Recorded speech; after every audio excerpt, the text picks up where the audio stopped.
In a recent interview, Sabuktemba Mliswa revealed that a DNA test showed one of the children he believes were his are not biologically his.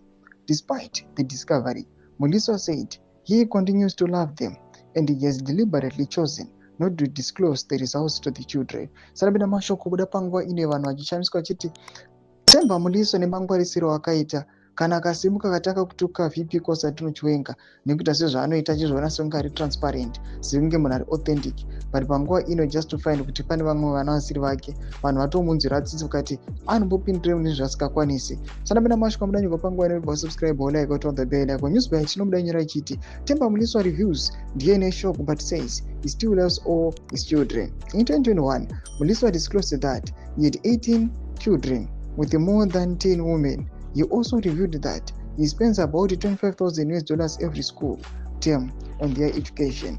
Ndo mashoko anouya achitogwa panguva ino neNewsBite ichitsanangura. Tinoona kuti again this story taiona yabuda again ichinyogwa nethis critic aiwa wake Mliswa tinoona kuti Kirina Mujati anouya achimuseka zvanya achiti bhururu zvariri jongosi kupotsa zvese nepamuromo shame maningi sterek.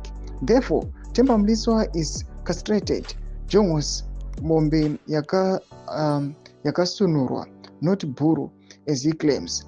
How many of those 20 do you still claim to be yours? Nai Temba. Ziva zvekupamba zvisi zvako iwe Temba. Unoti kupamba upfumi hwevanoshandira, woti kupamba vana vevamwe varume. Maybe hautorina chako pa 20 kwakungozvisimbisa. Ndo mashoko anoitwa panapa naKirina Mujati. Aiwa zvinozikanwa panapa iye Temba Mliswa anozviti bhuru, mukaona mapost ake ese anenge achizviti bhuru. Aiwa panguva ine Kirina Mujati kuti harisi kana bhuru ritongoriwo jongosi zvaro. Panguva ine achiona kuti kune vamwe vana vasitombori vake. Mbudzi yamafunguro enyu muri kudii pamusoro pechitiko ichi? Mira comment section medu, subscribe or like, chitomba bell icon.